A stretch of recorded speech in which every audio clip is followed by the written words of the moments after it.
இது கனவா நனவா அப்படின்னு பார்க்க சட்டுன்னு நேற்று வரைக்கும் ஏடியா இருக்கும், இன்னைக்கு திடீர்னு ஈயா இருக்கும்.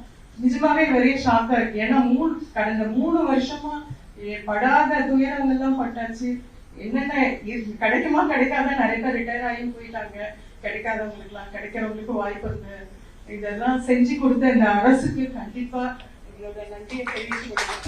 எவ்வளவு பேர் இந்த வாய்ப்பு கிடைக்காம நடுவ விட்டுருக்காங்க, அவங்க எல்லாம் ரிட்டையர் ஆகி போயிட்டாங்க. 3 வருஷத்துல இந்த போராட்டத்தோட சாதனை, இந்த அரசு கொடுத்த இது என்னைக்குமே நாங்க சர்வீஸ் இருந்ததுக்கு அப்புறம் கூட மறக்கவே மாட்டோம். அந்த மாதிரி செயல்படுத்தி கொடுத்துருக்கோம். நிஜமாவே நன்றி நன்றி. இது இது இது சாதாரண சாதனை கிடையாது. இதுக்கு பின்னாடி எவ்வளவு பேரோட உழைப்பு இருக்கு.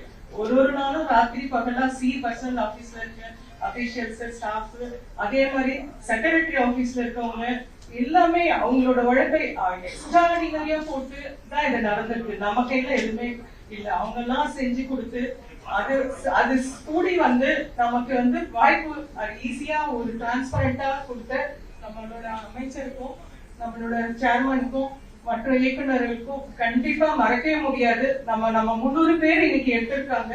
இது சரித்திரத்திலே இது எந்த ஸ்டேட்ல கூட நடந்திருக்குமான்னு தெரியல.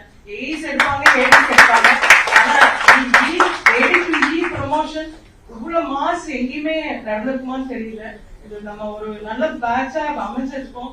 நம்மளோட வேலை நம்ம எல்லாம் கண்டிப்பா செய்யறதோட உழைப்பு சொல்ற மாதிரி போராட்டம் எவ்வளவு கடினமா இருக்கிறதோ வெற்றியும் அவ்வளவு பெரிதா இருக்கும்னு சொல்லியிருக்காங்க ஜார்ஜ் வாஷிங்டன். அது மாதிரி நமக்கு கிடைச்ச வாய்ப்பு. இதுல அசோசியேஷனோட உழைப்ப சொல்லவே முடியாது. ராத்திரி பகலா எது கேட்டாலும் லிஸ்ட் கேட்டாலும் நமக்கு எப்பயுமே சார்பா இருந்து செஞ்சு கொடுத்துருக்காங்க.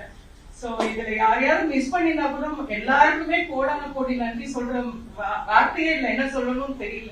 நன்றிக்கு மேல வேற என்ன வார்த்தை தான் சொல்ல முடியுமோ அதை சொல்லிக்கலாம். அப்படி கூட இருக்கு. கண்டிப்பா எல்லாரோட உழைப்பால நாங்க இன்னைக்கு நிலைமை கனவு நிலைமைன்ற மாதிரி சொல்றதுக்கு வாய்ப்பு ஏற்படுத்தி கொடுத்த, இந்த விழாவுக்கு ஏற்படுத்தி கொடுத்த அனைவருக்கும் நன்றி தெரிவிச்சுக்கிறேன்.